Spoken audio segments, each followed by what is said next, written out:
নমস্কাৰ স্বাগতম জনাইছো আমাৰ ইউটিউব চেনেল শ্ৰীমন্ত মোটিভেটৰলৈ। আজি মই আপোনালোকক পৰিচয় কৰাই দিবলৈ বিচাৰিছো মোৰ শিক্ষাগুৰু যিজনা ব্যক্তিৰ পৰা বিভিন্ন সভা সমিতিত দুখাৰ বক্তৃতা দিবলৈ শিকিলো আৰু যিজনা শিক্ষাগুৰুৰ পৰা জীৱনৰ বহু পাঠ শিকিবলৈ আমি সক্ষম হৈছো আৰু তেখেতে হৈছে আমাৰ শিৱসাগৰ জিলাৰ চাৰিঙৰ পিতামহ স্বৰূপ শ্ৰদ্ধাৰ তুলাৰাম খনিকৰ ছাৰ। ছাৰ আপোনাক সেৱা জনাইছো আৰু নমস্কাৰ অনুষ্ঠানলৈ স্বাগতম জনাইছো আৰু আটাইতকৈ ভাল খবৰটো আপোনালোকক দিবলৈ বিচাৰিছো।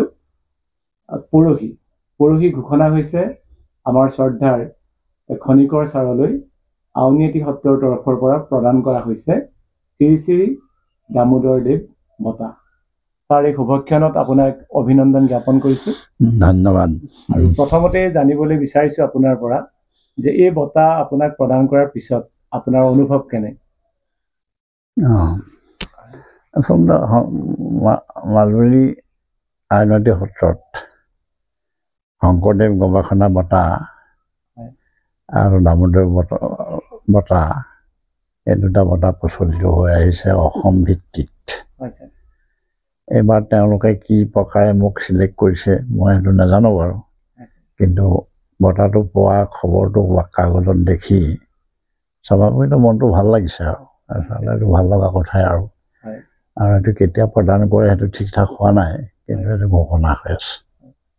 সেইদিনা দৈনিক জনমভূমি কাকতৰ প্ৰথম পৃষ্ঠাতে যেতিয়া আপোনাৰ নামটো দেখিছো আৰু আপোনাৰ ছাত্ৰ হিচাপে আমি অতিকে আপ্লুত হৈছো আৰু লগালগ আপোনাৰ সামাজিক মাধ্যমত আমি এই বিষয়ে প্ৰচাৰ কৰিছো। এতিয়া কথা হ'ল ছাৰ, আপোনাৰ বিষয়ে অসমৰ বহুজন ব্যক্তিয়ে জানে আৰু আমি আজি আহিছো এই কাৰণে যে আপোনাৰ মুখেদি কিছুমান কথা আচলতে নৱপ্ৰজন্মই জনাটো অতিকে প্ৰয়োজন হৈছে। কাৰণ এইখিনি সময়ত আমি এটা কথা দৃষ্টিগোচৰ হৈছে যে বৰ্তমান আমাৰ সমাজখনত অৰ্থনৈতিক যিটো দৈন্যতা তাতোতকৈও কিন্তু আমাৰ নৈতিকতাৰ যি দৈন্যতা সেইটো অলপ বেছি হ'বলৈ আৰম্ভ কৰিছে যেন আমাৰ অনুভৱ হয়। কিন্তু প্ৰথমতেই এই কথাখিনি জনাৰ আগত আমি আৰম্ভ কৰিবলৈ বিচাৰিছো বা উভতি যাবলৈ বিচাৰিছো আপোনাৰ শৈশৱলৈ। আপুনি অকণমান জনাওকচোন আপোনাৰ প্ৰাথমিক বিদ্যালয় ক'ত পঢ়িছিলে, হাইস্কুল ক'ত পঢ়িছিলে তাৰ বিষয়ে। মই জন্ম হ'লো 1939 চনত। তাৰপিছত মই 450 নং এগ্নিবৰ খনিকৰ গাঁৱৰ প্ৰাথমিক বিদ্যালয়ত প্ৰাথমিক শিক্ষা ল'লোঁ। তাৰপিছত ৰাধাকান্ত ফুকন হাইস্কুলত হাইস্কুলৰ শিক্ষা ল'লোঁ। তাৰপৰা শিৱসাগৰ কলেজত মই আই পঢ়িলোঁ। আই পঢ়াৰ পাছৰ পৰা মোৰ আচলতে BA CA এইবোৰ আনুষ্ঠানিক শিক্ষা নাই, মই ঘৰতে পঢ়ি এইবোৰ পাছ কৰা। তাৰপিছত মই 63 চনত বিয়া পাতিলোঁ। সঁচা কথা ক'বলৈ গ'লে বিয়া পতাৰ পাছতহে মোৰ শৈক্ষিক জীৱনটো আচলতে আৰম্ভ হৈছে। কাৰণ বিয়া পতাৰ বছৰেই মই BT পাছ কৰিছোঁ।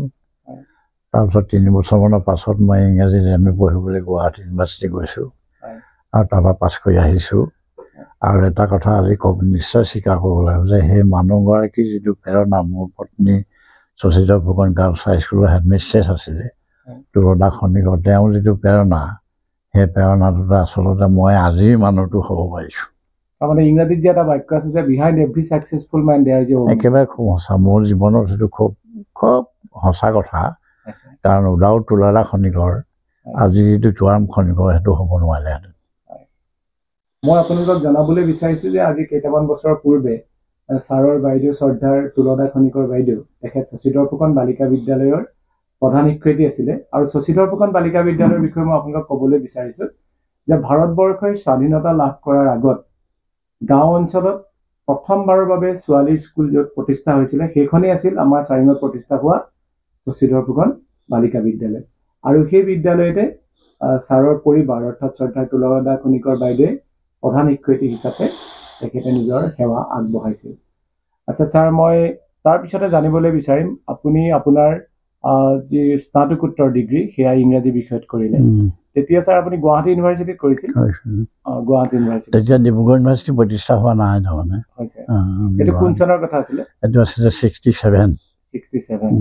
আপুনি 67ত মাষ্টাৰ ডিগ্ৰী কমপ্লিট কৰাৰ আগতেই আমাৰ শ্বহীদ মনিৰামদান মহাবিদ্যালয়ত পাঠদান কৰিছিল নে মাষ্টাৰ ডিগ্ৰী কমপ্লিট কৰাৰ পাছত কৰিছিল?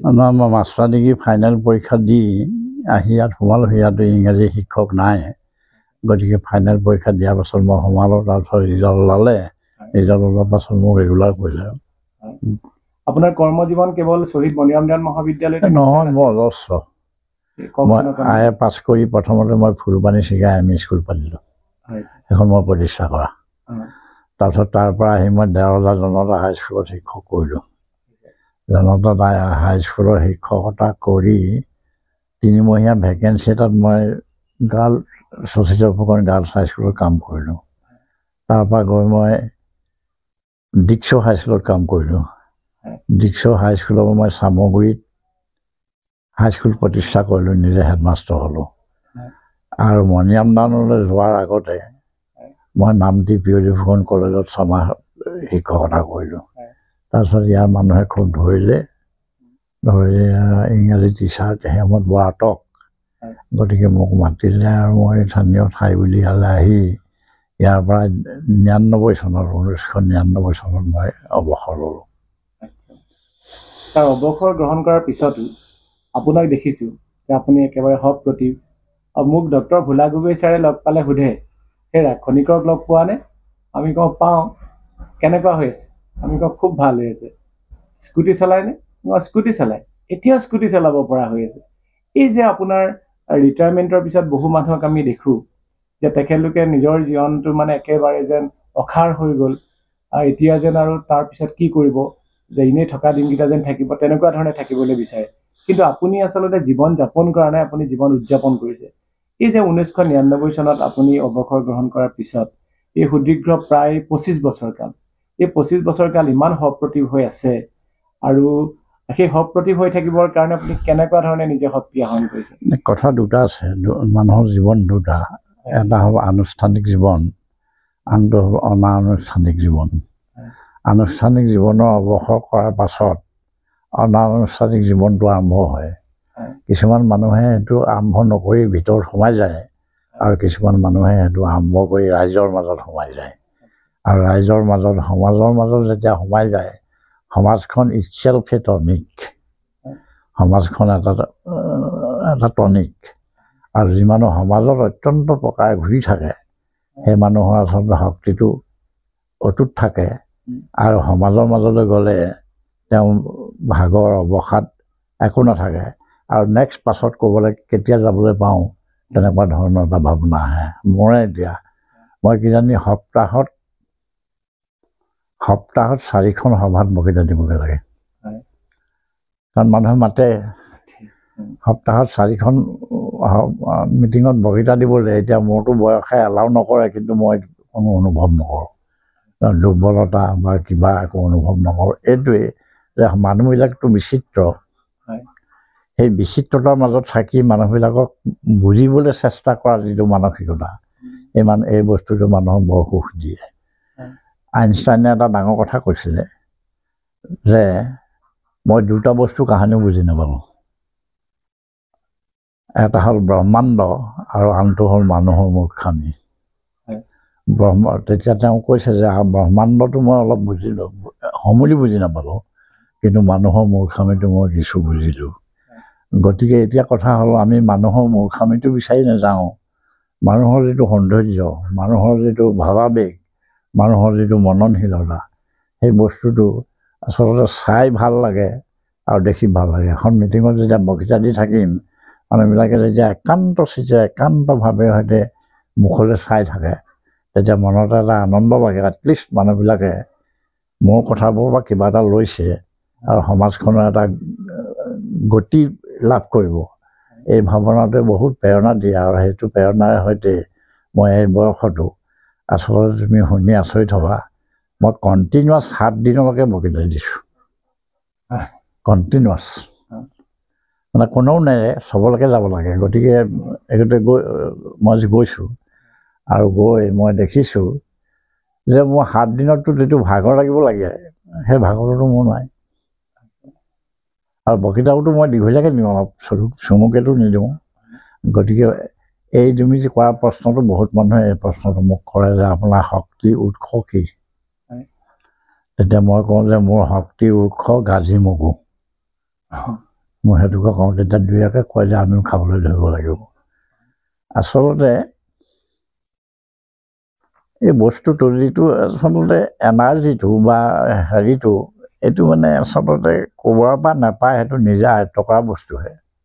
যেতিয়া when your mind is okay, কাৰণ পৃথিৱী আৰু দুখন পৃথিৱী আছে নহয়, এখন জাগতিক পৃথিৱী, এখন মানসিক পৃথিৱী। জাগতিক পৃথিৱীখনত তুমি যি সংঘাত পাইছা, যি অসুবিধা পাইছা, যি প্ৰত্যাহ্বান পাইছা, সেইবিলাক কম্প্ৰমাইজ কৰাৰ উপায়টো দিব তোমাৰ মানসিক পৃথিৱীখনে। আৰু সেই মানসিক পৃথিৱীখন যেতিয়া তুমি ঠিককৈ ৰাখিব পাৰিছা, তেতিয়াহ'লে তোমাৰ এই জাগতিক পৃথিৱীৰ যিবিলাক প্ৰত্যাহ্বান আছে এইবিলাক খুব সোনকালে কম্প্ৰমাইজ হৈ যায়। আৰু এইটো দৰকাৰী কথা দেই, এইটো বেদান্তৰ কথা। গতিকে মানসিক পৃথিৱীখন সুস্থিৰ কৰি ৰাখিব পাৰিলে আজি যে ইমান উশৃংখল হৈছে, কাৰণ মানসিক পৃথিৱীখন তেওঁলোকৰ সুস্থিৰ নহয়। মানসিক পৃথিৱীখন মানে আপহেভেল, এইটো কি বুলি ক'ব, আপহেভেল মানে অশান্ত আৰু অশান্ত মানসিক পৃথিৱী এখনত বাস কৰা মানুহে শান্তিটো কেতিয়াও বিচাৰি নাপায় নহয়, ভাল ৰাস্তাত কেতিয়াও যাব নোৱাৰে।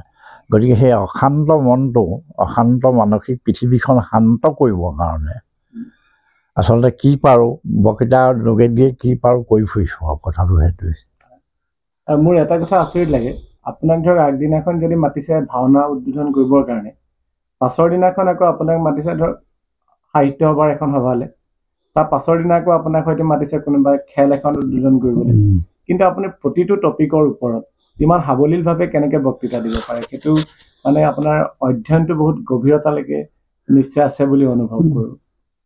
অধ্যয়নটোতো কৰিবই লাগিব, বক্তৃতা দিবলৈ অধ্যয়ন লাগিবই, নহ'লে তোমাৰ বিষয়টো এনালাইচিছ কৰিব নোৱাৰিবাতো।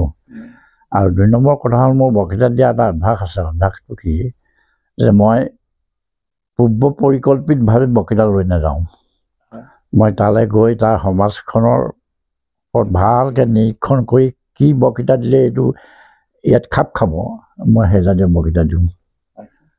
আৰু মই আচলতে ৰেডিমেড বক্তৃতা আজিলৈকে মই কোনো দি পোৱা নাই।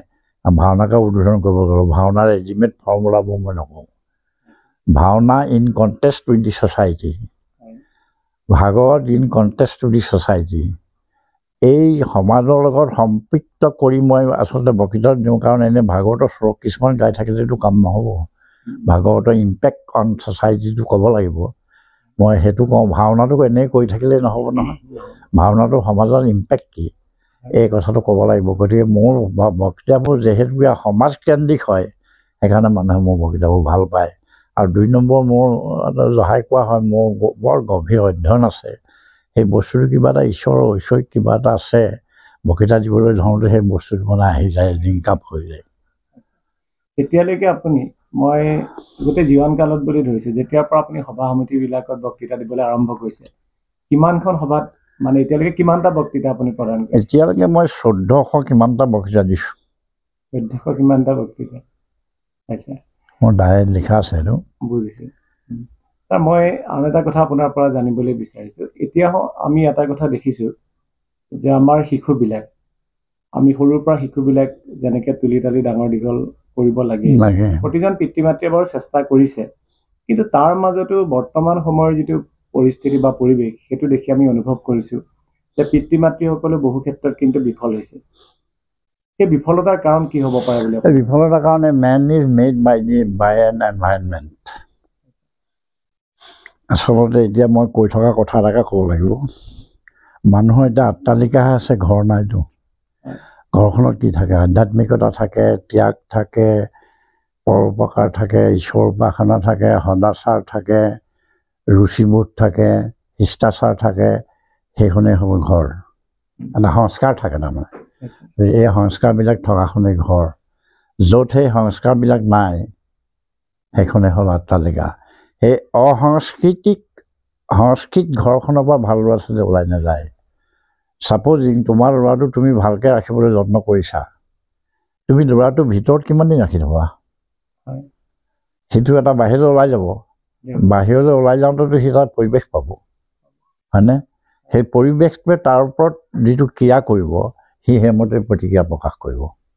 গতিকে এতিয়া মূল বস্তুটো হ'ল পৰিৱেশটো ঠিক কৰিব লাগিব। শাস্ত্ৰ তাস্ত্ৰ সমস্তই পৰিৱেশটোৰ কথাকে কয় যে পৰিৱেশটো ঠিক কৰিব লাগিব। কাৰণ অভিভাৱকৰ ঐকান্তিক ইচ্ছা আছে যে মোৰ ল'ৰাটো বা ছোৱালীটো ভাল হওক, কিন্তু সেই ইচ্ছা সত্ত্বেও ল'ৰাটো সদায় ঘৰতে ৰাখি থাকিব নোৱাৰে ল'ৰাটো এটা পৰিৱেশৰ মাজলৈ যাব সেই যিটো পৰিৱেশৰ মাজলৈ যাব সেই পৰিৱেশটো যদি বেয়া হয় সেই পৰিৱেশটোৱে তাক ৰিয়েক্ট কৰিব বা ভাল হ'লেও তাক ৰিয়েক্ট কৰিব সেইমতে সি প্ৰতিক্ৰিয়া প্ৰকাশ কৰিব গতিকে প্ৰথম কণ্ডিশ্যনটো হ'ল যে পৰিৱেশটো তৈয়াৰ হ'ব লাগিব আৰু সেই ভাল পৰিৱেশ এটা তৈয়াৰ হ'লেহে তাৰ পৰা ভাল সতি সন্তান ভাল মানুহ ওলাব নহ'লে এতিয়া কিমান অভিভাৱকৰ পৰিশ্ৰম অথলে গৈছে সৰুতে ইমান ধুনীয়াকৈ ৰাখিছে মেলিছে কথা সি বুজা নোহোৱালৈকে যেতিয়া বুজা হ'ল সি বাহিৰলৈ ওলাই গৈ কি পাইছে সি হত্যা ধৰ্ষণ লুণ্ঠন অপহৰণ কটা মৰা তেনেকুৱা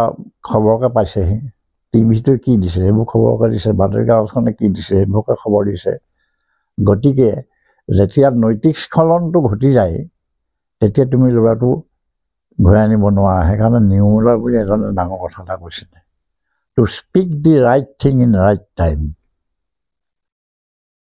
উচিত সময়ত উচিত ব্যৱস্থা গ্ৰহণ নকৰিলে পৰিস্থিতিটো বিষময় হৈ যায় গতিকে আমাৰ ল'ৰা ছোৱালীবোৰ ভাল মই এইটো মেৰামেটিকে খুব কওঁ আমাৰ ল'ৰা ছোৱালীবোৰৰ স্বাৰ্থতে আমি পৰিৱেশটো ঠিক কৰিব লাগিব কাৰণ পৰিৱেশটো ঠিক নহ'লে আচলতে ল'ৰা ছোৱালীটো সদায় ভিতৰত বান্ধি থ'ব নোৱাৰিব গতিকে পৰিৱেশটো ঠিক কৰিবৰ কাৰণে সেইটো দায়িত্বটো সমজুৱাসকলৰ দায়িত্বটো উঠি অহা চামৰ দায়িত্বটো সমাজৰ যিখন শীৰ্ষস্থানীয় মানুহ দায়িত্বটো শিক্ষক শিক্ষয়িত্ৰীসকলৰ সকলো প্ৰচেষ্টাতহে এটা ভাল পৰিৱেশ তৈয়াৰ হৈ যাব আৰু সেইটোকে যদি নহয় আজি কি দেখিছা এতিয়া তুমি সেইবোৰ কোনোবাই ইলেকশ্যনৰ বক্তৃতাত কয় যে স্কুলবোৰ নাইকিয়া কৰি মদৰ দোকান পাতিলে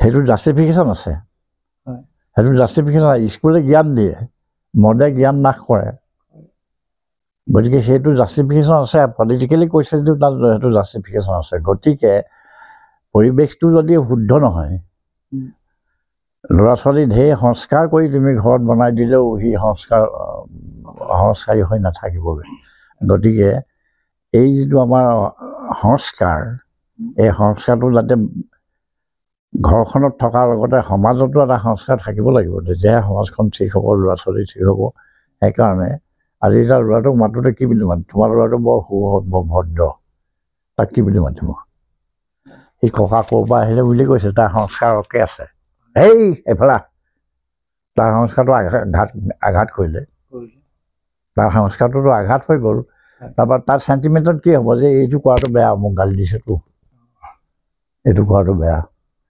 গতিকে কোনে বেয়া কৰিলে তেতিয়াহ'লে সমাজখনৰ যিবোৰ শীৰ্ষস্থানীয় মানুহ সেই মানুহখিনিয়ে তেওঁলোকৰ দিনটো গ'ল তেওঁলোকৰ পাছত উঠি অহা প্ৰজন্মটো যাতে সংস্কাৰযুক্ত একোটা জীৱন যাপন কৰি তাহাঁতি আগবাঢ়ি যাব পাৰে তাৰ কাৰণে চেষ্টা কৰিব লাগিব আৰু মোৰ সমস্ত বক্তৃতাৰ আহ্বান সেইটোৱেই যে এটা পৰিৱেশ সৃষ্টি কৰক যিটো পৰিৱেশৰ উত্তৰ পুৰুষ ভাল হৈ আগবাঢ়ি যায় আপুনি ছাৰ বক্তৃতা দেখাৰ এটা উদাহৰণ দিয়ে যে যশোদাই কৃষ্ণক কেনেকৈ জগাইছিলে বৰ্তমান সময়ত কেনেকৈ এটা সন্তানক জগোৱা হয় সেই বিষয়ে আপুনি কেনেকৈ এটা পৰিৱেশ পিতৃ মাতৃয়ে ঘৰত দিব লাগে সেই উদাহৰণটো মানে আপুনি আলম লৈ অকণমান কৈ দিব নেকি কথাটো হ'ল যে হেৰি এইবোৰ কথাবোৰ ডাঙৰ কথা আচলতে কৃষ্ণক এটা নিৰ্দিষ্ট পৰিৱেশৰ মাজত ৰাখিছিলে বা সংস্কাৰযুক্ত এটা পৰিৱেশ তাত সি জগাওঁতে কি কৈছে তেজৰে কমলাপতি পৰভাত নিন্দ তেৰি চান্দ মুখবে সৌথৰে গোবিন্দ বোপাই উঠোন তোৰ চন্দ্ৰহেন মুখখন চাওঁ চব ফাইন মাদাৰ ইমান ধুনীয়া মাক হ'লনে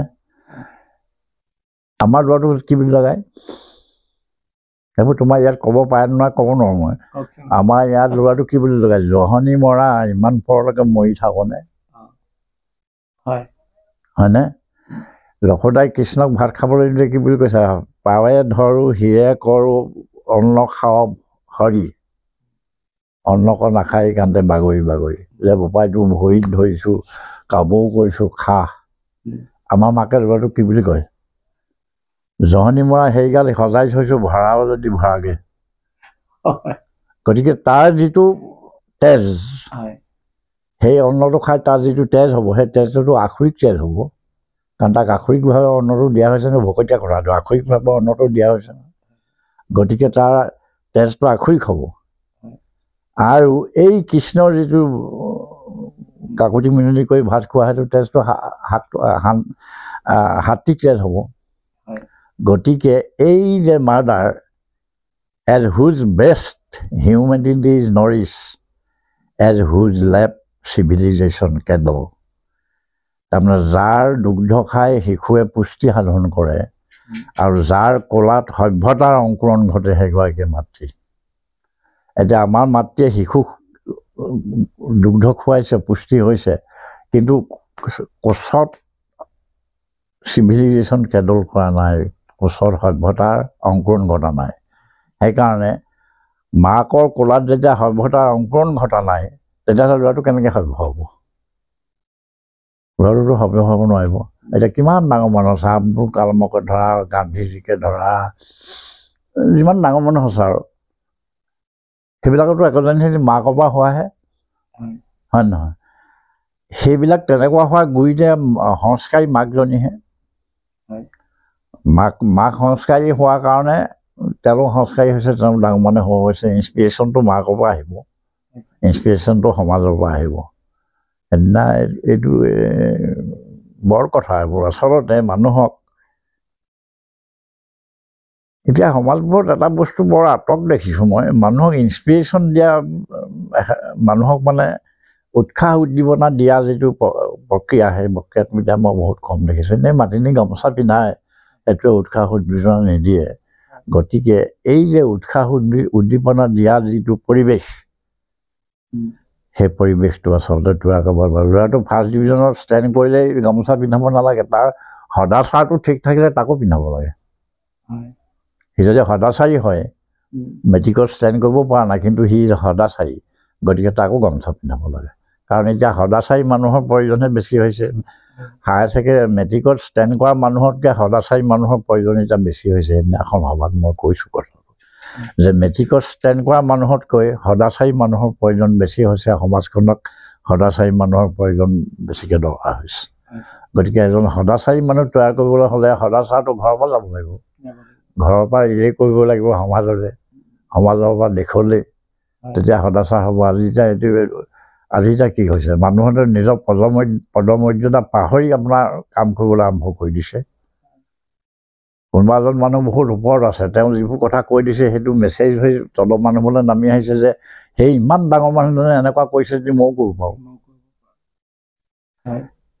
গতিকে যিবোৰ পদমৰ্যাদাত থকা যিবোৰ মানুহ সেই মানুহবোৰে কামত কথাত আচৰণত ব্যৱহাৰত যদি এটা মেছেজ সমাজখনলৈ নিজে দিলে উত্তৰ পুৰুষটো কেনেকৈ ভাল হ'ব সেইকাৰণে উত্তৰ পুৰুষৰ স্বাৰ্থত আচলতে বহুত কথা সংযমী হ'ব লাগিব বহুত কথা শিষ্টাচাৰী হ'ব লাগিব বহুত কথা সংস্কাৰযুক্ত হ'ব লাগিব তেতিয়াহে উত্তৰ পুৰুষটো আহিব নহ'লে উত্তৰ পুৰুষটো এতিয়া মই কিন্তু এটা কথা দেখিছোঁ আৰু উত্তৰ পুৰুষে নিজৰ ব্যক্তিগত প্ৰচেষ্টাতে কিবা এটা কৰিলে কৰিব উত্তৰ পুৰুষ এজে হ'ল কিবা হ'ব বুলি মোৰ ভাবিবলৈ ভয় লগা হৈছে আজিকালি মই বৰকৈ নাভাবোঁ আৰু এটাকে ভাবি থাকোঁ যে এই উত্তৰ পুৰুষটো যদি স্খলন ঘটি যায় সমাজখনৰ দেশখনৰ অৱস্থা কি হ'ব সেইটোকে কেতিয়াবা ভাবোঁ আৰু সেই স্খলনটো দূৰ কৰিবলৈকে মই সভা সমিতি আজি 1400 বুলি কৈছোঁ 1400 সভা সমিতিলৈ যোৱাৰ কাৰণ অন্য একো নাই এই স্খলনটো যাতে ৰোধ হয় আমাৰ কথাইনো কি কাম কৰিব তথাপিতো ক'লে মানে হয়তো কোনোবাই কিবা এটা কৰিব তেনেকুৱা মই পাইছোঁ নহয় সেইকাৰণে সমাজখন আৰু হেৰিত ইংৰাজীত কি বিজ্ঞানত মানুহক সমস্পেন বুলি কয় সমস্পেন মানে সমগোত্ৰীয় এতিয়া মানুহেতো মানুহ মাৰি খাই পেলাইছে সমগোত্ৰীয় ভাৱটো আছে জানো এতিয়া নাই গতিকে মানুহে মানুহ মাৰিছে মানুহে মানুহ ঠগিছে মানুহে মানুহ আপোনাৰ ক'ৰবাত নি পেলাই প্ৰবঞ্চনা কৰিছে গতিকে হত্যা কৰাতকৈ প্ৰবঞ্চনা কৰাটো বেছি ডাঙৰ কথা বেছি ডাঙৰ আঘাত হত্যা কৰিলে মানুহটো মৰি গ'ল কিন্তু প্ৰবঞ্চনা কৰিলে ছাবকনচিয়াছ যিটো যন্ত্ৰণাত থাকি গ'ল নহয়, মানসিক যিটো যন্ত্ৰণা সেইটো থাকি গ'ল।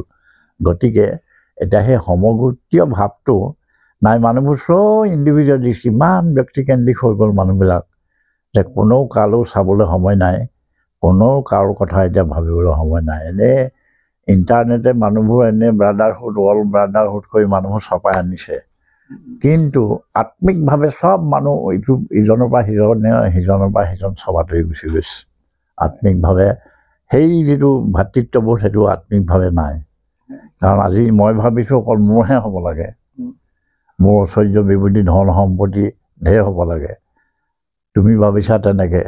গতিকে যিটো সমগোষ্ঠীয় যিটো ভাৱ, সেই ভাৱটো এতিয়া পাব নাই। কিমান ধনী মানুহ দেখিলোঁ, কিমান প্ৰতিপত্তিশীল মানুহ দেখিলোঁ, যাৰ আঙুলি চৰাৰত একদম মানুহ কঁপি থাকে, তেনেকুৱা মানুহ দেখিলোঁ।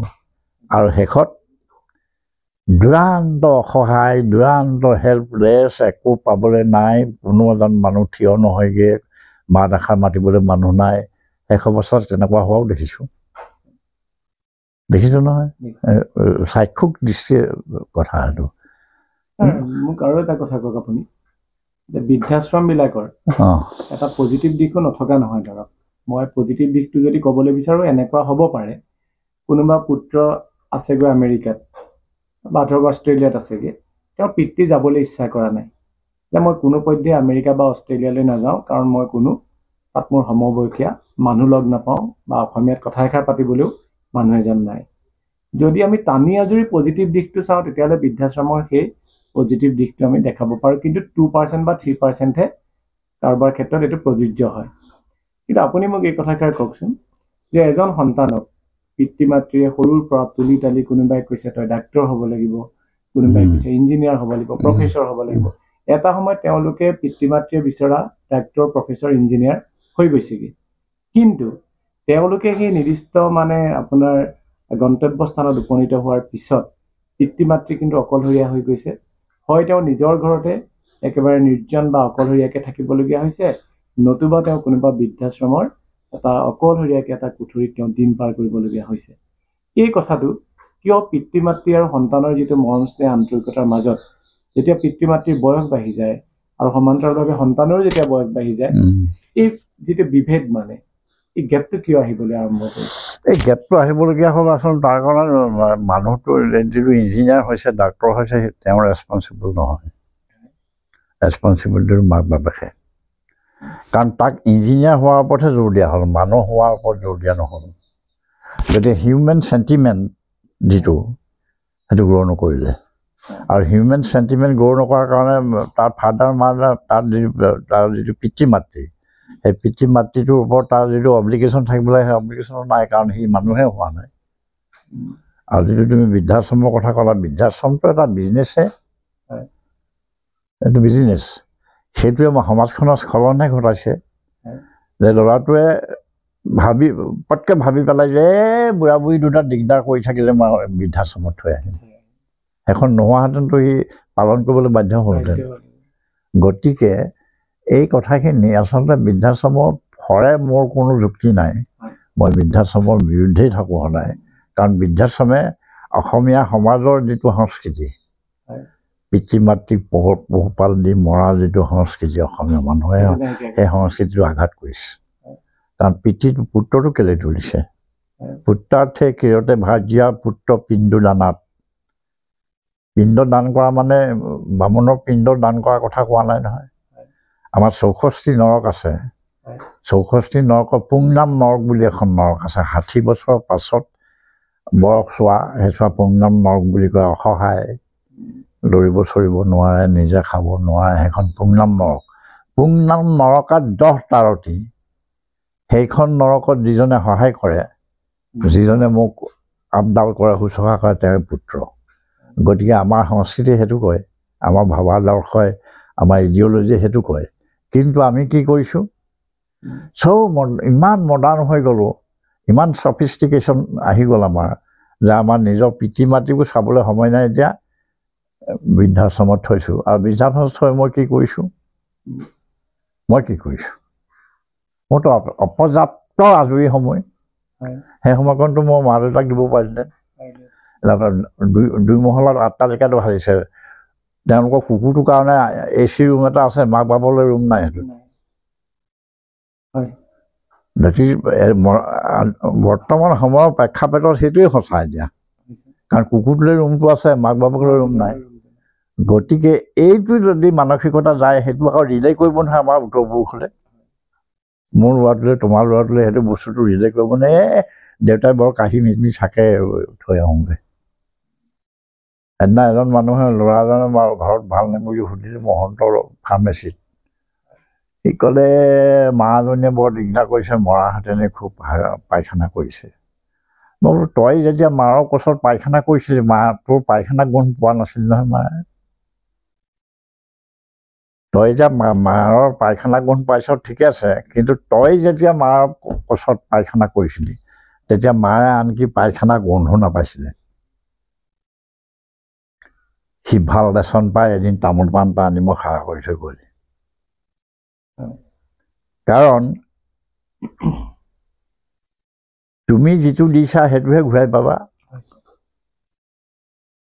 তুমি যিটো দিছা সেই যে কাঠৰ এইটো যে কাঁহীখন যে সাজিছিলে যে কেলে সাজিছা বোলে দেউতাই ককাক খাবলৈ দিয়াৰ কাৰণে মই দেউতাক খাবলৈ দিবলৈ সাজিছোঁ মানে চব ৰেচেপ পকালেহে এই আহিছে এই গৈছে গতিকে এতিয়া মূল কথাটো হ'ল এই বৃদ্ধাশ্ৰম তৃদ্ধাশ্ৰম এইবোৰৰ বিৰুদ্ধেহে কথা হ'ব লাগে কাৰণ সেইটো আমাৰ সংস্কৃতিটো আঘাত কৰিছে আমাৰ যিটো সংস্কৃতি কাৰণ পুত্ৰটোৰ দায়িত্বটো কি পুত্ৰৰ দায়িত্বটো সি ডাঙৰ হৈ ইঞ্জিনিয়াৰ হৈ গুচি যোৱাটোৱে দায়িত্ব নিলা তাৰপিছত তাৰ কৰ্তব্য সেইখিনিকে আৰু তাৰ মাক আছে তাৰ বাপেক আছে তাৰ ভনীয়েক আছে দদায়েক আছে সেই অব্লিগেশ্যনখিনি ল'বলৈ সি মানুহেই নহ'ল নহয় কাৰণ সি ইঞ্জিনিয়াৰ হ'ল কিন্তু মানুহ নহ'ল মানুহ হোৱা যিটো প্ৰক্ৰিয়া আধ্যাত্মিকতা নৈতিকতা সেই বস্তুবোৰতো একোকে নিশিকিলে এনে নিশিকি আৰু গুচি গ'ল তাৰপিছত আৰু বাপেক মৰিলে মানে তাত ক'ব কি যে মৰিলে মানে হেৰি কৰিবা মৰিলে খবৰ দিবা মই নি নহ'লে তাতে খৰি দিব পুতি থ'ব আৰু নহ'লে ইয়ালৈ মাতি আনিব লৈ আহিব আৰু বাছ ফিনিছ আচ্ছা মই আপোনাক যিটো কথা ক'লোঁ যে কোনোবা আমেৰিকাত থাকে কোনোবা অষ্ট্ৰেলিয়াত থাকে সেই কথাটো মই কেতিয়াও সমৰ্থন নকৰিছোঁ কিন্তু আপোনাক মই কিয় ক'লোঁ যে এই ইণ্টাৰভিউটো যেতিয়া কোনোবা ব্যক্তিয়ে চাই থাকিব তেতিয়া মই আপোনাক যিটো দুষাৰ কথা ক'লোঁ সেই দুষাৰ কথা কৈ তাতে হয়তো কোনোবাই মোক যুক্তি প্ৰদৰ্শন কৰিব গতিকে তেখেতলোকৰ কথাটো মুখনি মাৰিবৰ কাৰণে মই আপোনাক এই কথাষাৰ কৈ থৈছোঁ কাৰণ হেৰিটো আমেৰিকাত থাকিলেওতো উপায় কৰিব পাৰিব নহয় কোনোবা মানুহ দুটা থৈ গ'ল দেউতাক চাবি মাক চাবি আৰু দিগদাৰ হ'লে মোলৈ খবৰ দিবি এতিয়া মই আৰু এটা কথা আপোনাৰ পৰা জানিবলৈ বিচাৰিম আপুনি যেতিয়া পঢ়ি আছিল বা আজি বহুত বছৰ আগলৈকে নহয় ধৰক 25-30 বছৰ মানৰ আগলৈকে আমাৰ পাঠবিলাকত কিন্তু কিছুমান আধ্যাত্মিকতাৰ কথা আছিল পাঠ্যপুথিত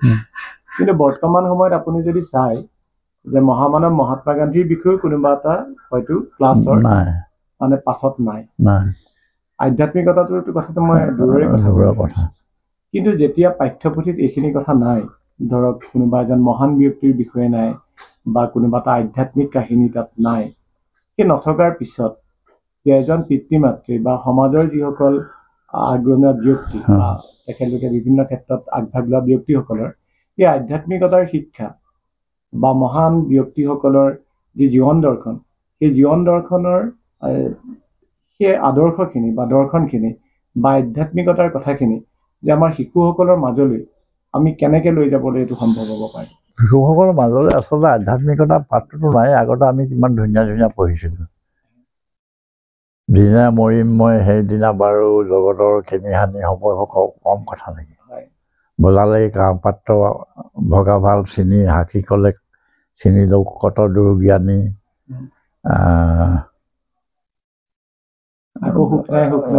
আকৌ সুখ নাই এইবোৰ কম আধ্যাত্মিক কথা আছে সেইবোৰো অলপ কথা নহয় এতিয়া কি হৈ গ'ল বস্তুটো আচলতে এনেকুৱা এটা লাইনত লৈ যাবলৈ বিচৰা হৈছে যে এই কথাবোৰ নাই আৰু এতিয়া জাষ্ট মানে ভোগবাদী এটা ব্যৱস্থাৰ সৈতে আপোনাৰ বস্তুটো লৈ যাবলৈ বিচৰা হৈছে বস্তুবাদী এটা দৃষ্টিভংগীৰ সৈতে লৈ যাবলৈ বিচাৰিছে ভাৱবাদী যিটো দৃষ্টিভংগী এতিয়া আমি নৈতিকতা নহ'লে আধ্যাত্মিকতা নহ'লে এটা মানুহ পূৰ্ণাংগ মানুহ হ'ব নোৱাৰে তাক নৈতিকতা আধ্যাত্মিকতা জ্ঞান লাগিব তেতিয়াহে সি এটা পূৰ্ণাংগ মানুহ হ'ব লাগিব উদাহৰণস্বৰূপে অকল বস্তুবাদতে আশা কৰি অকল বুদ্ধিকে সাৰথি কৰি আমেৰিকাৰ মানুহবোৰ চলি আছে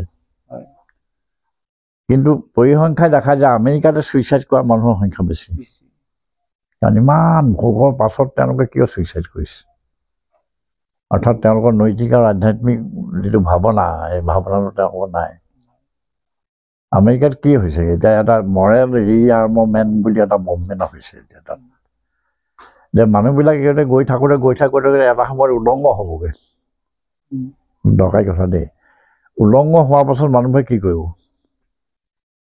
নাই গতিকে মৰেলটো ৰিআৰ্মমেণ্ট কৰিব লাগিব মৰেলটো আকৌ পুনৰ গঠন কৰিব লাগিব দে উইল কাম ডাউন আকৌ কাপোৰ পিন্ধাৰ পৰা আৰম্ভ হ'ব তেনেকুৱা চিন্তাও কৰিবলগীয়া হৈছেগৈ উন্নত দেশত তেনেকুৱা চিন্তা কৰিবলগীয়া হৈছে যে এইটো একেবাৰে শেষ পৰ্যায়ত পোৱাৰ পাছত কি হ'ব মৰেলটো ক'লৈ যাবগৈ তেতিয়াহ'লে মৰেলটো ৰিআৰ্মমেণ্ট কৰিব লাগিব মৰেলটো আকৌ গঠন কৰিব লাগিব গতিকে সেই পৰ্যায় পাইছেগৈ আৰু যিহেতুকে আমি মানুহবোৰ অনুকৰণ প্ৰিয় আমাৰ ইয়াতো সেইটো নাপাবহি বুলি ক'ব নোৱাৰি আমি অনুকৰণ প্ৰিয়টো আমি বিবেকেৰে সৈতে আমি ভাল মগজৰে সৈতে বস্তুবোৰ এনালাইচিছ নকৰাকৈ গ্ৰহণ কৰোঁতো এইটো আমাৰ কুস্বভাৱ এনালাইচিছ নকৰাকৈ ভালকৈ বিশ্লেষণ নকৰাকৈ আমি বস্তুবোৰ গ্ৰহণ কৰাৰ ফলত সেইটো আমাৰ শৰীৰত যি ক্ৰিয়া কৰিছেই চৰিত্ৰত যি ক্ৰিয়া কৰিছেই আৰু মানসিকভাৱে যি ক্ৰিয়া কৰিছে সেইটো কৰিছে আৰু আটাইতকৈ দুৰন্ত ক্ৰিয়াটো কৰিছে সামাজিকভাৱে সমাজত এতিয়া তুমি পুৰণা তোমাৰ সংস্কৃতিৰ যিটো বস্তু সেইটো আছে জানো এতিয়া বিহুকে পাতিছে বিহুত সেই পুৰণা সংস্কৃতিটো আছে জানো উদাহৰণস্বৰূপে ধৰা এতিয়া তুমি তোমাৰ দীঘল পদূলি সজাই যাওঁ গধূলি ফ্লেটৰ ল'ৰাটোৱে সেই নামটো গাই ফাৰ্ষ্ট হ'ব কিন্তু সি দীঘল পদূলি দেখিছে নাই সেইটো দীঘল পদূলি দেখা নাই নাঙলৰ খুঁটিত ধৰা নামটো গালে সি ফাৰ্ষ্ট হ'ব কিন্তু সি নাঙলৰ খুঁটিত নাঙলটো দেখিছে নাই গতিকে বাস্তৱ আৰু যিটো পৰিৱেশ এই দুটাৰ মাজত সদায় এটা সংঘাত হৈ গৈছে দীঘল পদ্ধতিটো দেখিছেনে সেই ফ্লেটত ক'ত দীঘল পদ্ধতি দেখিছে কিন্তু সিয়ে ফাৰ্ষ্ট হৈছে আমাৰ দীঘল পদ্ধতিত ফুৰাকেইটা একোকে ক'ব পৰা নাই গতিকে এই বস্তুবোৰ যিবোৰ বাস্তৱক এৰি মাটিক এৰি আকাশত যিটো চাং পতা হৈছে সেই চাংখনটো বেছি দিন নাথাকে আকৌ মাটিতে ঘূৰি ফুৰিব চন্দ্ৰলৈ মানুহ গৈছে বেক কৰিছে ক'লে মাটিলৈ মংগললৈ মানুহ গৈছে বেক কৰিছে ক'লে মাটিলৈ গতিকে মাটিলৈ ঘূৰি আহিব লাগিব দুটা বস্তু অপৰিহাৰ্য মাটি আৰু ঘৰ তুমি আমেৰিকাত গৈছা তাক ক'লে বোলে আপুনি কাহানিকে যাব বোলে পৰহি ক'ত যাব বোলে ঘৰলৈ যাম আমেৰিকা হেন দেশখনৰ তোমাৰ ঘৰলৈ মনত পৰিলে ঘৰলৈ যাওঁ গতিকে এই ঘৰটো অপৰিহাৰ্য পাহৰিব নোৱাৰে আৰু মাটিতে পৰিব মাটিতে চব আৰু মাটিতে গোটেইবোৰ আৰু মাটিতে লয়ো হ'ব মাটিতে উৎপাদনো হ'ব মাটিতে সমস্ত হ'ব আৰু আচ্ছা ছাৰ মই আৰু এটা কথা আপোনাক সুধিবলৈ বিচাৰিছোঁ ধৰক বৰ্তমান সমাজখনত আপোনাৰ বেয়া লগাখিনিতো চবৰে আমাৰ চকুত পৰি আছে কেৱল আপোনাৰ বুলিয়ে নহয় ধৰক প্ৰতিজন ব্যক্তিৰ এটা অনুভৱ আছে কিন্তু আপোনাৰ ভাল লগা ইয়াত কিবা এটা আপুনি বিচাৰি পায়নে এতিয়া এইখিনি সময়ত কিবা এটা ভাল দেখিছেনে সমাজখনৰ মানে এই কামটোকে বোলে এনেকুৱা ধৰণে কৰি আছে এইটো কাম আৰু এনেকুৱা ধৰণে কৰিলে অলপ ভাল হ'ব তেনেকৈ মই আচলতে গোটেইবোৰ নিগেটিভ দেখিলে মানে এক্সিষ্টেঞ্চটো বৰ দিগদাৰ হৈ যাব নহয় নো পয়জন কিল এ পজিটিভ থিংকাৰ নো মেডিচিন কেন কিয়ৰ এ নিগেটিভ থিংকাৰ গতিকে গোটেই বস্তুটো নিগেটিভিটি চাবলৈ ভাল নহয় আশাৰ সঞ্চাৰ আছে নিশ্চয় আশাৰ সঞ্চাৰ আছে ইয়াৰ ভিতৰতো যিবিলাক উঠি আহিছে তেওঁলোকৰ ভিতৰতো ভাল মানুহ ওলাব কিন্তু ভাল মানুহ ওলাব তেওঁ ইণ্ডিভিজুৱেলহে হ'ব মানুহ নহ'ব all are individuals and no' men তেওঁ ইণ্ডিভিজুৱেল হ'ব মানুহ নহ'ব তেওঁ গতিকে ইণ্ডিভিজুৱেল হোৱাৰ উপৰিও তেওঁ যাতে মানুহ হয়, সেই চেষ্টাটো যদি স্কুল কলেজ অনুষ্ঠান প্ৰতিষ্ঠান যিবোৰ সন্থা সংগঠন আছে সেইবোৰে যদি কৰে, তেতিয়া আচলতে ইয়াত বাৰু নিশ্চয় ওলাব নোলোৱা কোনো কাৰণ নাই। বোকাতে পদুম ফুলে, গতিকে নিশ্চয় ওলাব। কিন্তু সেই উলিয়াব লাগে। মই আগতে কৈ আহিছোঁ নহয়, গাৰ্জেনে ঘৰতে ল'ৰাটো শিকাই পেলাই সংস্কাৰী ল'ৰা এটা বনালে, কিন্তু সমাজখনে তাক নষ্ট কৰি পেলালে। গতিকে মোৰ বস্তুটো হ'ল সমাজখন লাগিব। সেইকাৰণে গোটেই বস্তুটো নিগেটিভলি কেতিয়াও কোনো বস্তু তোমাকো উপদেশ দিছোঁ মই, বস্তুটো কেতিয়াও কোনো বস্তু নিগেটিভলি চাব নালাগে, তাত পজিটিভলিহে চাব লাগে। আৰু নিগেটিভ চালেও তাৰপৰা পজিটিভ এটা উলিয়াব লাগিব। নিগেটিভকৈ চালেও তাৰপৰা যাতে কিবা পজিটিভ এটা দি থৈ আহিব পাৰিম। মই মিটিঙে মাতাঙে যাওঁতে নিগেটিভকৈ কৈ আছা, তাৰপৰা পজিটিভ এটা উলিয়াই পেলাই সমাজক দি থৈ আহিব পৰাটো সেইটো এটা মহৎ গুণ। আৰু সেইখিনি আচলতে ডাঙৰ কথা। আৰু এইবিলাক ল'ৰা ছোৱালী যিবিলাক উঠি আহিছে ভাল হ'ব, বেয়া নহয়, ভালেই হ'ব। কিন্তু সমাজখনৰ দায়িত্ব বহুত আছে, কিন্তু সমাজখনৰ দায়িত্ব বহুত আছে। আপুনি ইতিমধ্যে আপোনাৰ জীৱনৰ 8টা দশক আপুনি অতিক্ৰম কৰিছে। হৈ গ'ল। এই 8টা দশকত আপোনাৰ যিটো প্ৰাপ্তি আৰু অপ্ৰাপ্তি, আপুনি আপোনাৰ এই 8টা দশকৰ ভিতৰত আপুনি এটা কথা যদি মই সুধোঁ, মাত্ৰ এটা কথা যদি সুধোঁ, যে কোনটো কথাৰ কাৰণে আপুনি আটাইতকৈ সুখী, আৰু কোনটো কথাত আপুনি কেতিয়াবা অনুভৱ কৰে যে এইটো মোৰ অলপ অপ্ৰাপ্তি হৈ গ'ল, তাৰ কাৰণে মোৰ জীৱনত অকণমান দুখ থাকি গ'ল, তেনেকুৱা দুটা কথা কওকচোন মোক। মোৰ আচলতে এটা কথা আছে, মোৰ পাবলৈ আৰু একো নাই। আই হেভ গট এভৰিথিং। চব পালোঁ। আৰু মই কেতিয়াবা ঈশ্বৰক ধন্যবাদ দিওঁ যে তুমি মোক চব দিছা, গতিকে থেংক ইউ। ঈশ্বৰক মই সেইটো কওঁ। আৰু অপ্ৰাপ্তিটো মই বৰকৈ বিচাৰি নাপাওঁ, কিন্তু দুই এটা অপ্ৰাপ্তি আছে। মানে মানুহবোৰৰ সুখ দুখটো তুলনামূলকহে। মই যদি নগেন শইকীয়াৰ লগত তুলনা কৰি দিওঁ, মোৰ মনত দুখ আহিব যে তেওঁৰ নিচিনা মই কৰিব নোৱাৰিলোঁ। মই যদি তলৰ মানুহ এটাৰ লগত তুলনা কৰি দিওঁ, এই ইয়াতকৈ মই বহুত ওপৰত, মই এনেকুৱা ঢেৰ ভাল। গতিকে সুখটো সদায় তুলনামূলক, আৰু সেই তুলনাটো সদায় নিজতকৈ ওপৰৰ মানুহৰ লগত কৰিলে মনলৈ দুখ আহে, আৰু নিজৰ সমান মানুহৰ লগত কৰিলে মনত আনন্দ আহে। গতিকে মই কাহানিও আব্দুল কালামৰ লগত মোক তুলনা নকৰোঁ। মই মোৰ যিটো কেপাচিটি, মোৰ যিটো পাখিৰ বল, সেইটো লেভেলতে মোক থাকিবলৈ লাগে। আৰু সেইটো লেভেলৰ পৰা মই যদি কষ্ট কৰি কিবা যাব লাগে, তাৰ কাৰণে মই যি কৰিব লাগে সাধনা কৰিছোঁ। সেইটো ডাঙৰ কথা কৈছোঁ দেই। মইতো আব্দুল কালামৰ লগত মই তুলনা কৰিলে কি হ'ব জানো? জৱাহৰলাল নেহৰুৰ লগত তুলনা কৰিলে হ'ব জানো? নহ'ব। গতিকে আৰু সেইটো তুলনা কৰি মোৰ মনটো অশান্তিহে কৰি লোৱা হ'ব যে তেওঁ মই এনেকুৱা কৰিলে মই এইটো কৰিব নোৱাৰিলোঁ। কাৰণ মানুহবোৰে নিজৰ শক্তিৰ ভিতৰতহে প্ৰতিজ্ঞাটো কৰে। আমাৰ এতিয়া ল'ৰাই কি কয় যে আমুকক মাৰিব নোৱাৰালৈকে মই দাড়ি নাকাটো, তাৰ শক্তিয়ে সেইটো কৈছে। কিন্তু মোৰ বয়সৰ ল'ৰাই যে চন্দ্ৰলৈ গৈছে, মই চন্দ্ৰলৈ যাব নোৱাৰিলে ছুইচাইড কৰিম বুলিতো সি প্ৰতিশ্ৰুতি নলয়। কেলৈ নলয়? কাৰণ তাৰ যিটো কেপেবিলিটি, সেই কেপেবিলিটিটো সি জানে যে মই ইমানলৈকেহে পাৰিম, বিয়ণ্ড ডেট মই যাব নোৱাৰিম। গতিকে মানুহৰ যিটো সীমাবদ্ধতা, এই মানুহৰ সীমাবদ্ধতাটো আচলতে প্ৰতি মানুহে নিজৰ সীমাবদ্ধতাটো উপলব্ধি কৰে, হয় নহয়? উপলব্ধি কৰি আচলতে সেই সীমাটোৰ ভিতৰতে কামখিনি কৰি থাকে। আৰু যে হিংসা চিংসাও যে আহে, এই নিজতকৈ আনক একে ৰেংকৰ মানুহক অলপমান ওপৰত দেখিলে সেই মানুহটোলৈ হিংসা লাগে। এইটো একদম স্বভাৱগত কথা দেই। গতিকে সেই তাৰ পৰাই হিংসা কুচুৰবোৰ সৃষ্টি হয়। আৰু যিটো বহল মনৰ মানুহ, সেইটো মানুহৰ আকৌ সেইটো নাথাকে। ভাল, থেংক ইউ, ভাল কৰিছা, এইটো ভাল হৈছে। গতিকে প্ৰাপ্তি অপ্ৰাপ্তি যিটো সুধিলা, মোৰ অপ্ৰাপ্তি একো নাই আৰু প্ৰাপ্তিৰ কাৰণে মই ঈশ্বৰক ধন্যবাদ। কাৰণ মই এটা নিৰ্দিষ্ট গাঁৱলীয়া জীৱন মানে কি, এটা নিৰ্দিষ্ট পৰিৱেশত, এটা নিৰ্দিষ্ট সংস্কৃতিৰ মাজত সোমাই থকা জীৱন এটাহে গাঁৱলীয়া জীৱনটো।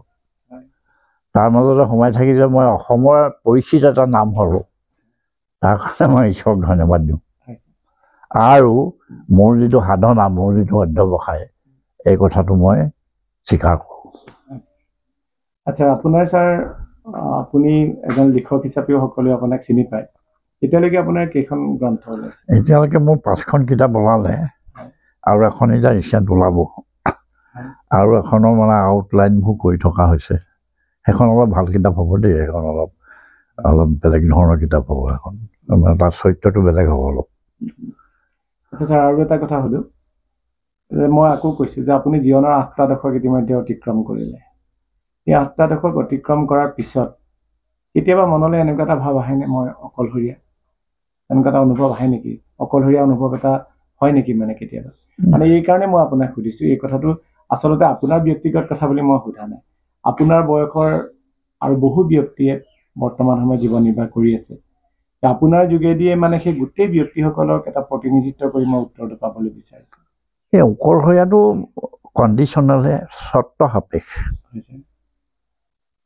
যদি তোমাৰ ঘৰখন নাতি নতিনা যিয়ে এখন পৰিপূৰ্ণ ঘৰ, তুমি অকলশৰীয়াটো অনুভৱ নকৰা, গতিকে সেইটো কণ্ডিশ্যনত।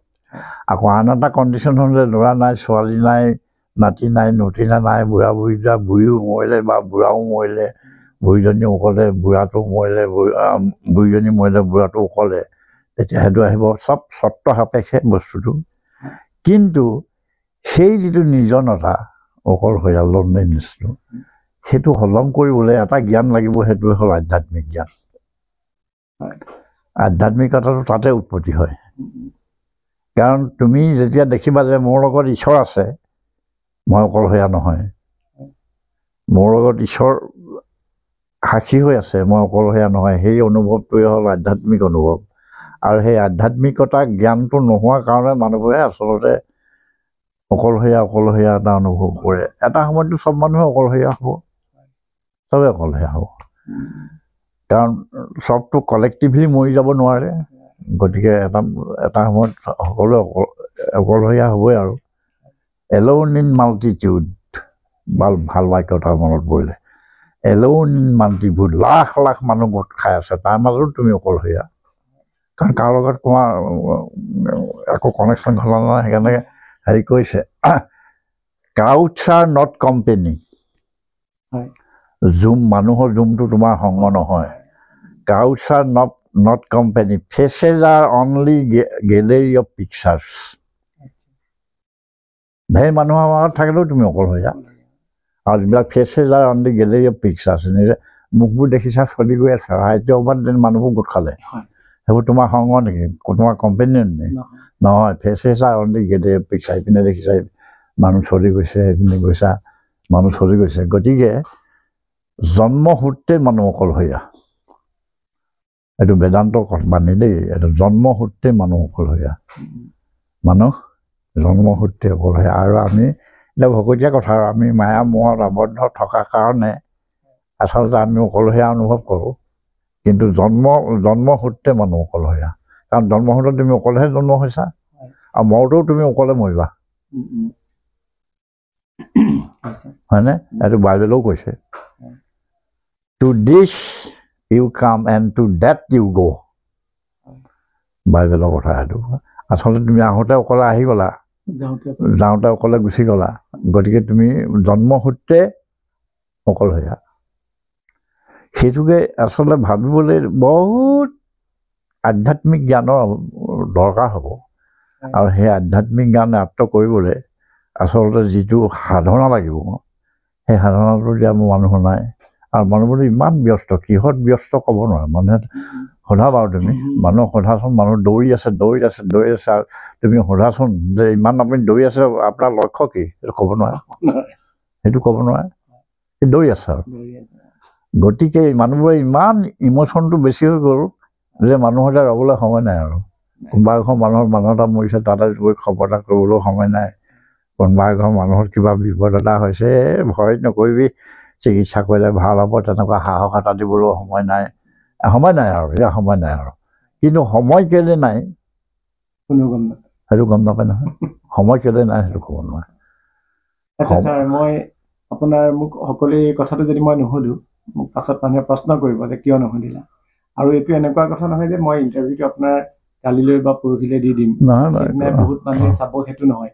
কিন্তু মই মানে গেলিলৈ এষাৰ কথা কৈছিলে, আপুনি নিশ্চয় জানে সেইটো কথা, যে মানে পৃথিৱীৰ এজন পালককৰ্তা পাবৰ কাৰণে ভগৱানে ৬০০০ বছৰ অপেক্ষা কৰিছিল। মোৰ হয়তো কিতাপৰ এজন পাঠক পাবৰ কাৰণে মই ১০০০ বছৰ অপেক্ষা কৰিব লাগিব। এই ভাল কথাবিলাক শুনাৰ মানুহৰ সংখ্যাটো একেবাৰে কম। আজি মই আপোনাৰ এই সাক্ষাৎকাৰটো যে লৈছো, এইখিনি সময়ত মই আচলতে মানে আনমনা হৈ পৰিছো আপোনাৰ কথাখিনি শুনি। হয়, অতীতত আপুনি পঢ়াই থকা দিনবোৰলৈ উভতি গৈছো, নতুবা আপুনি কোৱা পৃথিৱীখনৰ মাজলৈ মই সোমাই গৈছো, আৰু এই কথাখিনি মানে মই আজি মোৰ জীৱনটো ধন্য হ'ল যেন লাগিছে। সঁচা কথা কৈছো ছাৰ, এই কথাখিনি মানে মই অমৃত পান কৰা যেন লাগিছে। এতিয়া আপুনি ক'বৰ গতে যে ক্ৰাউডছ আৰ নট কোম্পানী, একদম সঁচা কথা। আপুনি অজস্ৰ মানুহ লগ পাব, কিন্তু কথা পাতিবলৈ মানুহ নাই। কিন্তু আপোনাৰ ওচৰত এইখিনি মই যি শুনিছো, মানে সেয়া কেৱল মোৰ মাজতে সীমাবদ্ধ নাৰাখি এই হাজাৰ হাজাৰ মানুহৰ কাৰণে মই আগবঢ়াই দিবলৈ ভাল কথা হ'ব, ভাল কথা। আৰু মই আশা কৰিম যে আপোনালোকে এই কথাখিনি শুনিব, আপোনালোকে নিজে নুশুনিলেও আপোনালোকৰ সন্তানটি শুনাবৰ কাৰণে আপোনালোকে চেষ্টা কৰিব। কাৰণ এতিয়া পৃথিৱীত ভাল কথা কোৱা মানুহৰ সংখ্যা কম, আৰু ভাল কথা শুনাৰ মানুহৰ সংখ্যা কম, কিন্তু এইখিনি কথা শুনাৰ অতিকে প্ৰয়োজন। এতিয়া ছাৰ, মই এতিয়া উভতি আহিছো আপোনাৰ সাংসাৰিক জীৱনৰ কথালৈ। আপোনাৰ সাংসাৰিক জীৱনৰ এটা আভাস দিয়ক, মানে আপোনাৰ সন্তান কি, বাইদেউৰ বিষয়টো ক'লোৱেই। মই 1963 চনত বিয়া পাতিছোঁ। 63 চনত বিয়া পাতি তাৰপিছত মোৰ পঢ়া শুনাবোৰৰ কথা কৈছোঁ নহয়। তাৰপৰা মোৰ ল'ৰা এটা 67 নে তেনেকুৱা জন্ম হৈছে। ডক্টৰ দেৱব্ৰত খনিকৰ, সি সোণাপুৰ কলেজৰ প্ৰিন্সিপাল, ভাল প্ৰিন্সিপাল। এখন কলেজখন সেই নাম ভাল কলেজ কৈ দে, সেইটো ইণ্ডিয়া ৰেংকিঙত 3 নম্বৰত আছে, সেইটো অল ইণ্ডিয়া ৰেংকিঙত। সি অলপ খাটিছে, আৰু তাৰ লাইনত সি ঠিকেই গৈ আছে বুলি মই ভাবিছোঁ। আৰু এটা ডাঙৰ কথা হ'ল কি, যিটো সংস্কাৰৰ কথা যে আগত কৈছিলোঁ, সি এটা সংস্কাৰী মানুহ, সি পুৰা সংস্কাৰী মানুহ, আৰু তাৰ আৰু এটা শিষ্টাচাৰযুক্ত মানুহ। সি মই নিজৰ ল'ৰা বুলি কোৱা নাই দেই, সি এটা শিষ্টাচাৰযুক্ত মানুহ, আৰু সি এটা সংস্কাৰী মানুহ। গতিকে তাক ঈশ্বৰে ভালে ৰাখক, আৰু সেইটোকে কামনা কৰিছোঁ। আৰু তাৰ নাতি দুটা, মোৰ ডাঙৰটো নাতি আমেৰিকাত পঢ়ে, আৰু সৰুটো নাতি গুৱাহাটীত সি 9 পাইছে এবাৰ। সেইটো পৰিয়াল, সেয়া সিহঁতি বোৱাৰী নাতি নতিনা সেইবোৰ তাতে থাকে। আৰু মোৰ ছোৱালী দুজনী, এজনী মেটাকালে বিয়া হৈছে মন্দাকিনী, তাই ছোৱালী দুজনী, এজনী আমাৰ ঘৰতে 1.5 বছৰমানৰ পৰা থাকিলে, থাকি এইবাৰ MA পাছ কৰি ওলাইছে।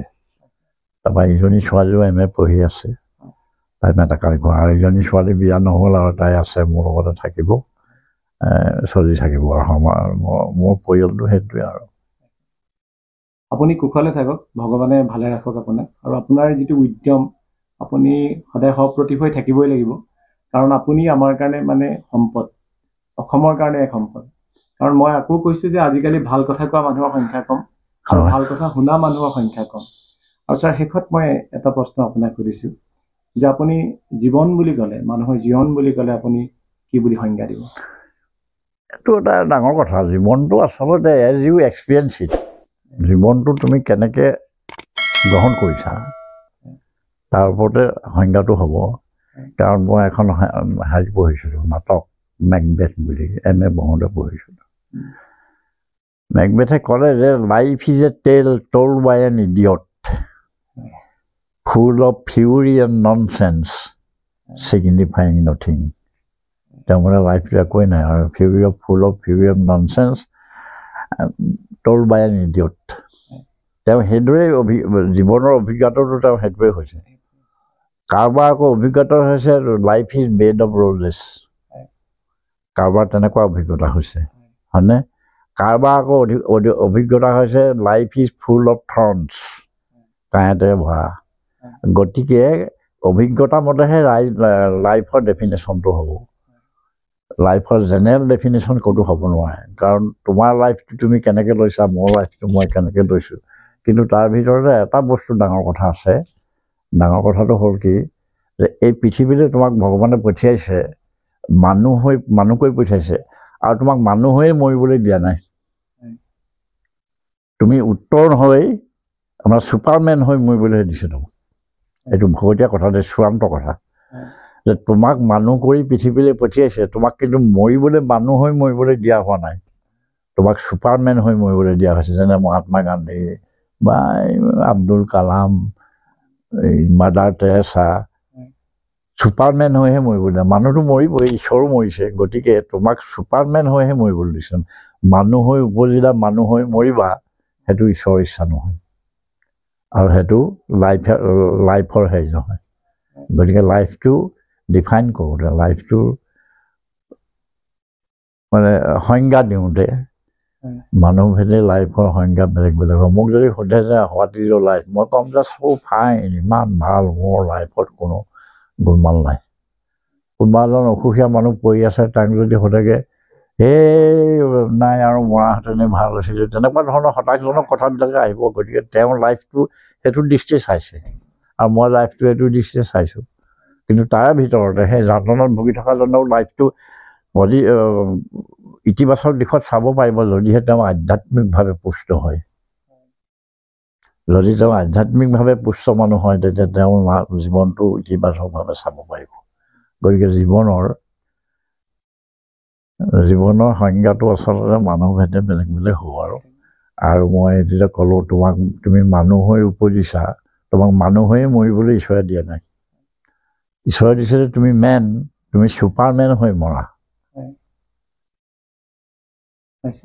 কাৰণ মানুহ আহিছে, মানুহ মৰিছে নহয়, আৰু মানুহ মৰিছে। আৰু তেতিয়াহ'লে যদি ছুপাৰমেন হয় বা চামথিং কিবা এটা কৰি পেলাই যদি নমৰা, কিবা এটা কৰি থয়, এইবোৰ কৰি এইবোৰ কথা কৈ কি লাভ আছে, ইমান পঢ়ি কি লাভ আছে। মোটামুটি হ'ল জীৱনটো ঈশ্বৰৰ অমূল্য দান, ইয়াক উত্তৰণ ঘটাব পৰাটোৱে হ'ল মানুহৰ পুৰুষাৰ্থ বুলি কয় এইটো। গতিকে সেই পুৰুষাৰ্থটো সকলোৱে কৰিব লাগে, আৰু তেতিয়া জীৱনবোৰ যাতে সুখময় হয়, আনন্দময় হয়, আৰু বৰ অনুপম হয়, এই চেষ্টাটো মানুহৰ থাকিব লাগে। আৰু প্ৰায়বোৰ মানুহে হতাশাত ভগা মানুহ এতিয়া চব যিমান মানুহ আছে চব ফ্ৰাষ্ট্ৰেটেড মানুহ। চবে কয় মৰাহেঁতেনে ভাল আছিলে, মৰাহেঁতেনে ভাল আছিলে। তোমাক এইদৰে মৰিবলৈ ঈশ্বৰে পঠিয়াইছিলে। তোমাৰ যিবোৰ প্ৰত্যাহ্বান আহে, প্ৰত্যাহ্বানবোৰ সাহসে সন্মুখীন হ'বলৈ ঈশ্বৰে পঠিয়াইছে। সেই প্ৰত্যাহ্বানবোৰ অতিক্ৰম কৰি তুমি ছুপাৰমেন হ'বলৈ ঈশ্বৰে পঠিয়াইছে। সেইখিনি নকৰি অলপ কথাতে হতাশ হৈ মৰিলেই ভাল বুলি কৈ থাকিলে আচলতে জীৱনটো উপভোগ কৰা নহয়, জীৱনটো এনেই যন্ত্ৰণাময় হৈ যায়। সেইকাৰণে শেষত মই কৈছোঁ যে জীৱনটো এটা অনুপম বস্তু, জীৱনটো ঈশ্বৰৰ দান। ইয়াক আচলতে উত্তৰণ ঘটাই, সমাজলৈ কিছু বস্তু দি উত্তৰণ ঘটাই যাতে জীৱনটো সমাপ্তি ঘটাব পাৰে, তাৰ সেইটোৱে সকলোৱে লক্ষ্য হোৱা দৰকাৰ। নহ'লে শিৱসাগৰ কলেজৰ হীৰক জয়ন্তী, তেওঁলোকৰ যিখন স্মৃতি গ্ৰন্থ উন্মোচন কৰিবলৈ মোক মাতিছিলে, তাত মই এষাৰ ডাঙৰ কথা কৈছিলোঁ যে মানুহক জ্ঞানে জীয়াই নাৰাখে, মানুহক কৰ্মহে জীয়াই ৰাখে। কাৰণ ছক্ৰেটিছৰ নিচিনা জ্ঞানী মানুহকো মানুহে পাহৰি গৈছে। মানুহৰ মনত নাই, কিতাপ পত্ৰ পঢ়া কেইজনো আছে আৰু, কিন্তু এনেই পাহৰি গৈছে।